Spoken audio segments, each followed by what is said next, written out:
Good evening વિદ્યાર્થી મિત્રો. તો સવારમાં આપણે વર્ગ જોયા હતા. હવે અત્યારે આપણે વર્ગમૂળ જોઈશું. અહીં એક કોષ્ટક આપેલું છે જેમાં કોઈ પણ સંખ્યાનો એકમનો અંક એટલે કે કોઈ પૂર્ણ વર્ગ છે એના એકમનો અંક આપેલો છે અને વર્ગનો એકમનો અંક એટલે કે જે વર્ગ આપેલો છે એના એકમનો અંક કયો કયો છે. જો શું કે સંખ્યાનો અંક 0 હોય તો એક વર્ગનો એકમનો અંક શું આવશે? 0 આવશે. તેવી રીતને એકનો વર્ગ હોય તો સામે એકમનો અંક કયો છે? 1. હવે બેનો વર્ગ આપણે કાઢવી તો કેટલો આવે? 4 આવે. તો એકમનો અંક કેટલો હોય છે? 4. એવી રીતના 3નો વર્ગ કેટલો હોય છે? 9. તો એનો એકમનો અંક કેટલો હોય છે? 9. હવે 4 છે એનો વર્ગ કેટલો હોય છે? 16. 16નો એકમનો અંક કેટલો છે? 6. એવી રીતના 5નો વર્ગ કેટલો હોય છે? 25. 25ના એકમનો અંક શું હોય છે? 5. 6નો વર્ગ કેટલો હોય છે? 36. તો એકમનો અંક કેટલો હોય છે? 6. એવી રીતના 7નો વર્ગ 49. એનો એકમનો અંક કયો છે? 9. અને 8નો એવી રીતના 8 8 64. એકમનો અંક કેટલો હોય છે? 4. એવી રીતના 9 છે 90 81. કેટલા થાય? એક જ મિનિટ અહીંયા બાજુમાં લખું છું 81. એના એકમનો અંક કેટલો હોય છે? 1. તો તમને આ સમજાઈ ગયું છે કે આ કોષ્ટક શું કહેવા માંગે છે. કોઈ સંખ્યા આપેલી હોય એનો વર્ગ કરવામાં આવે અને એની પાછળ કયો અંક વર્ગનો અંક કયો હોઈ શકે તે દર્શાવે છે. હવે આગળ વધીએ. હવે એના કરતાં પણ એક શોર્ટકટ રીત છે જે તમારે યાદ રાખવી પડશે. હવે જો પૂર્ણ વર્ગનો એકમનો અંક જો 1નો વર્ગ હોય અને 1 આવતો હોય, પૂર્ણ વર્ગ કરેલો હોય અને એમાં એકમનો અંક કયો હોય? 1 હોય. તો એ પૂર્ણ સંખ્યાનો એકમનો વર્ગ કયો છે? 1 અથવા તો 9. ઉદાહરણ તરીકે 1નો વર્ગ કેટલો થાય? 1 થાય. અને 9નો વર્ગ કેટલો થાય? 81. તો એના એકમનો અંક શું આવ્યો? 1 આવ્યો. તો આ જે 1 દેખાય એ શું દર્શાવશે? એકમનો અંક. હવે કેમાં હોઈ શકે? 1 અને 9ની અંદર. એવી રીતના એકમનો અંક જો 4 હોય તો કોના વર્ગની પાછળ હોય? 2 અથવા 8. અને એવી રીતના એકમનો અંક કેટલો હોય? 9 હોય. તો શેમાં જોવા મળે? 3 અને 7ની અંદર. હવે 6માં તે એવી રીતના તે ચોકે 16 અને 36. એના એકમનો અંક શું હોય છે? 6 હોય છે. હવે એવી રીતના 5નો પાયા 25. શું થાય? 25. તો એકમનો અંક શું થયો? 5. હવે એવી રીતના 10નો વર્ગ કેટલો થાય? 100 થતો હોય છે. એકમનો અંક 0 હોય. પાછળ તમને શું જોવા મળે? 0 0. હજી તમને ન સમજ પડી હોય તો હું તમને થોડુંક સમજાવવાનો પ્રયત્ન કરું. માની લો કે 1નો વર્ગ 1, 2નો વર્ગ 4, 3નો વર્ગ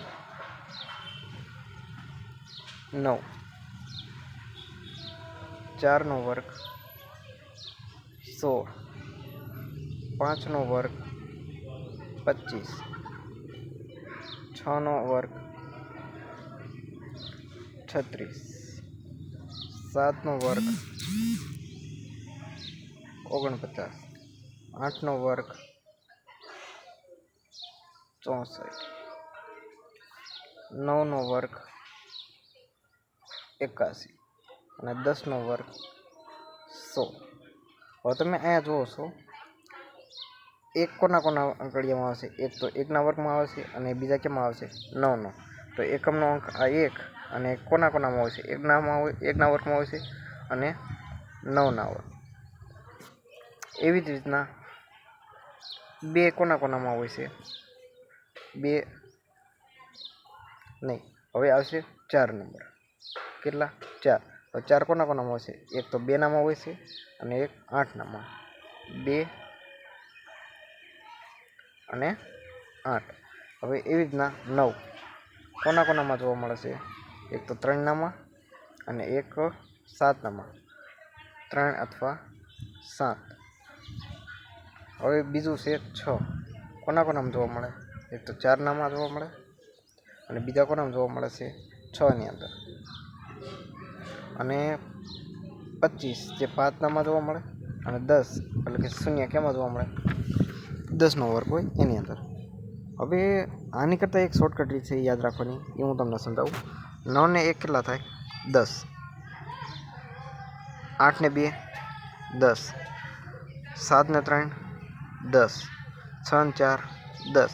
આવી રીતના તમે યાદ રાખશો તો તમને છેલ્લી રીતે 1 થી 9 સુધીના છે એ તમને શું કહેવાય વર્ગમૂળના એકમનો અંક યાદ રહેશે, પરંતુ 5 માટે તમારે યાદ રાખવું પડશે અને 10 માટે પણ યાદ રાખવું પડશે. હવે આપણે આગળ વધીએ. હવે અહીંયા લખવામાં આવેલું છે પૂર્ણ વર્ગ સંખ્યા જેનું વર્ગમૂળ નીકળી શકે નહીં અને તેનું વર્ગમૂળ કરવાની શોર્ટકટ રીત. સૌપ્રથમ તો શું જોવા મળશે? સ્ટેપ નંબર 1, એકમના અંક પહેલાં નક્કી કરવા પડશે, જે આપણે પહેલાં જોઈ શક્યા. પછી સ્ટેપ નંબર 2, જેમાં છેલ્લા 2 અંક રદ કરી અને વર્ગ બોલી દશકનો અંક નક્કી કરવો પડશે. ત્યારબાદ એકમનો અંક 5 વાળી સંખ્યાનો વર્ગ કરી નાનું મોટું નક્કી કરવું પડશે. બરાબર, આટલું તમને સમજાય. હવે એનાથી આપણે એક સ્ટેપ આગળ વધશું. હવે અહીં એક વર્ગમૂળ આપેલું છે. જોકે ખરેખર વિદ્યાર્થી મિત્રો તેને કેમ લખાતું હોય છે, એક જ મિનિટ.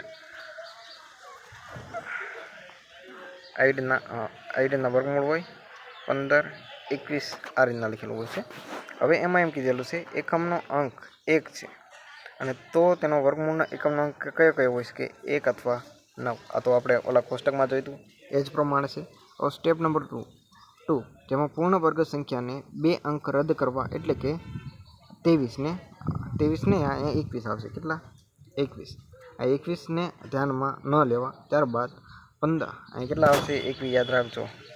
21ને ધ્યાનમાં લેવાના નથી, એટલે કે આ સંખ્યા જે હતી એને હવે શું કરવાનું? ભૂલી જવાનું છે. અને તેને ધ્યાનમાં ન લેતા હવે આપણે ધ્યાનમાં લેવાના કેટલા? 15. હવે 15 છે. 15 સંખ્યાને 15 સંખ્યા કરતાં વર્ગ વધવો પડે નહીં. તો 1નો વર્ગ 1, 2નો વર્ગ 4, 3નો વર્ગ 9, 4નો વર્ગ 16. તો 16 જે સંખ્યા છે એ 15 કરતાં વધી જાય તો એ હાલશે નહીં. તો કયો વર્ગ હાલશે? 3નો વર્ગ હાલશે. તો એ સંખ્યા નક્કી થઈ ગઈ. 3 1 આવશે અને એકમનો અંક કયો હોય છે? 1 હોઈ શકે અને બીજો કયો હતો? 9. આ એકમનો અંક નક્કી થઈ ગયો અને આ તગડો પણ નક્કી થઈ ગયો. હવે આપણે 35નો વર્ગ કરવાનો. કયો? સ્ટેપ નંબર 3, 35નો વર્ગ કેટલો થાય? 1, 12, 25, જે પૂર્ણ વર્ગ સંખ્યા કરતાં નાની છે. તો તેથી તે 29નો વર્ગ થશે. 39નો વર્ગ થશે. કેટલાનો? 39નો વર્ગ. હજી હું તમને સમજાવી દઉં, ન સમજાણું તો 15, 21. હવે આ એકમનો અંક છે કેટલો છે? 1. એકમનો અંક 1 હોય તો પૂર્ણ વર્ગ સંખ્યા બનવા માટે કયો અંક હોઈ શકે? 1 અથવા તો 9. આ તો ફાઇનલ થઈ ગયું. હવે આ 21 છે એને ભૂલી જવાનું. હવે 15 જોવાનું. હવે 15 છે એ જે પૂર્ણ વર્ગ સંખ્યા છે એનાથી વધવો પડે નહીં. તો 1નો પૂર્ણ વર્ગ કેટલો થાય? 1. 2નો પૂર્ણ વર્ગ 4, 3નો પૂર્ણ વર્ગ 9, 4નો પૂર્ણ વર્ગ 16. 16 છે જે 15 કરતાં વધી જાય. તો એની કરતાં નાની સંખ્યા કઈ છે? 3. તો હવે જે આ સંખ્યા અને આ સંખ્યા હતી એના આગળની બાજુએ એ સંખ્યા લખવાની, 31 અને 39. હવે એક કામ કરવાનું કે આ બેની વચ્ચેની જે સંખ્યા આવતી હોય એ સંખ્યાનો આપણો વર્ગ કાઢવાનો. એટલે 35 થશે. 35નો વર્ગ કેટલો થાય? તમને શોર્ટકટ રીત આપી લીધી, પાયા 25 અને એની પછીનો આંકડો કયો? 4, 3 ચોક 12, 12 25 જે 35નો વર્ગ છે અને 15 25 એ એની કરતાં કેવો છે? નાનો છે. તો 15 25 કરતાં એ સંખ્યા કેવી છે? મોટી છે. તો મોટી હોય તો કે એના માટે જવાબદાર કોણ હોય?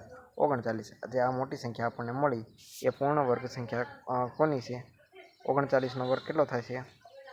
15, 21. સમજાઈ ગયો? હવે આપણે આગળ. હવે વર્ગમૂળ આપણે જાતે શોધવાના છે. તો ચાલો આપણે પ્રયત્ન કરીએ. આજે એન્ડ નથી કરવાનો. 40, 96. અહીંયા શું છે? વર્ગમૂળમાં 40, 96. હવે યાદ કરો, પહેલાં શું જોવાનું? એકમનો અંક. એકમનો અંક 6 છે તો પૂર્ણ વર્ગ બનવા માટે કઈ સંખ્યા હોય? 4 અથવા 6. યાદ આવ્યું? હવે આ તો સંખ્યા આપણને નક્કી થઈ ગઈ. હવે પછી શું કરવાનું? સ્ટેપ નંબર 2, આ બે સંખ્યા કાઢી નાખવાની. 40 કરતાં વર્ગ વધવો પડે નહીં. 1નો વર્ગ 1, 2નો વર્ગ 4, 3નો વર્ગ 9, 4નો વર્ગ 16, 5નો વર્ગ 25, 6નો વર્ગ 36, 7નો વર્ગ 49. તો 7નો વર્ગ કરતાં શું થઈ જશે? વધી જાય. એટલે શું થાય? 7નો વર્ગ 49. જે સંખ્યા વધી જાય છે તો એની કરતાં નાની સંખ્યા લેવાની. તો આનો વર્ગ કેટલો થાય છે? 36. તો 6 છે એ લેવાનો, અને એકમનો અંક કયો હતો? 4, અને બીજો જે એકમનો અંક હતો એ 66 હતો. હવે આ બે વચ્ચેની સંખ્યા કઈ થાય? 65. 65નો વર્ગ આપણે જોવાનો. 5 25, 6 × 42. હવે 42 25 મળ્યા. 42 25 કરતાં જે આ સંખ્યા હતી એ કેવી છે? નાની છે. તો આપણે કોનો વર્ગ થશે? 64નો વર્ગ થશે. 40 કોનો વર્ગ છે? 64નો. બરાબર. હવે 20 25 વર્ગમૂળમાં 20 25. હવે છેલ્લો અંક જોવાનો. તો 5 આપેલો છે, તો 5 માટેનો છેલ્લો એકમનો અંક કયો કીધો હતો? માત્ર ને માત્ર 5 કીધેલો હતો. હવે આપણે સ્ટેપ નંબર 2 બે અંક કાઢી નાખ્યા. હવે સ્ટેપ નંબર 3 અને આપણે શું કરવાનું હતું? વર્ગ વધારવાનો હતો, અને એને 20 કરતાં પણ વધવો પડે નહીં. તો આપણે વર્ગ કાઢી. 1નો વર્ગ 1, 2નો વર્ગ 4, 3નો વર્ગ 9, 4નો વર્ગ 16, અને 5નો વર્ગ 25. 25 20 કરતાં વધી જાય છે તો કયો અંક આવશે? 4નો વર્ગ 16. 4નો વર્ગ આવ્યો તો 4 માટે શું આવશે? અને આ એકમનો અંક આપણે લઈ લીધો, તો આ કોનો વર્ગ છે? 45નો વર્ગ છે. એવી જ રીતના 38 44 વર્ગમૂળમાં 38 44. હવે એકમનો અંક જોવાનો. 4 છે. હવે 4 આપણે લીધો. 4 કોનામાં આવે? 2 અને 8 4 કોનામાં આવે? 2નો વર્ગ 4 થાય એટલે 2. પછી કોનામાં આવે? 8. 8 × 64. આ બે સંખ્યા આપણને મળી ગઈ. બે સંખ્યા આપણે કાઢી નાખવાની. હવે 6 36 અને 37 49. તો 6 36 થાય છે, અને 37 49 38 કરતાં વધી જાય છે. તો કયો આવશે? 6 આવશે. તો એક તો 62 આવશે અને એક તો 68 આવશે. એની વચ્ચેની સંખ્યા કઈ છે? 65. 65નો વર્ગ કેટલો થાય છે? 5 25, 6 × 42. 42 25. એની કરતાં સંખ્યા કેવી છે? આ નાની છે. તો 38 44 કોનો વર્ગ થશે? 62નો વર્ગ થશે. એવી જ રીતના 68 89. 68 89. હવે એકમનો અંક તમારે જોવાનો છે 9. હવે 9 આવતો એવી સંખ્યા કઈ? 3 તેરી 9 એટલે એક તો 3 આવશે અને બીજી કઈ આવશે? 7. આ બે સંખ્યા છે જેના એકમનો અંક કેટલો હોય છે? 9 હોય છે. હવે સ્ટેપ નંબર 2 આ વસ્તુ કાઢી નાખવાની. હવે 88 64 અને 90 81. એટલે 8 કાં તો 83 હશે, કાં તો 87 હશે. હવે 85 આપણે વચ્ચેની સંખ્યા છે. 85નો વર્ગ 5 25, 8 9 72. 72 પછી સંખ્યા આની કરતાં મોટી છે, તો આના કરતાં નાનો જે સંખ્યા હોય તે લેવાનું. તો 83 શું થશે? પૂર્ણ વર્ગ સંખ્યા થશે. તો આ સાથે આપણે વર્ગ અને વર્ગમૂળ પૂરું થાય છે. જો આ વિડીયોને ગમ્યો હોય તો લાઈક કરો, શેર કરો અને કોમેન્ટ કરવાનું ભૂલતા નહીં. અને જો આના માટે તમે વધુ પ્રેક્ટિસ માટે દાખલા માંગતા હોય તો મને કોમેન્ટમાં જણાવો. Thank you.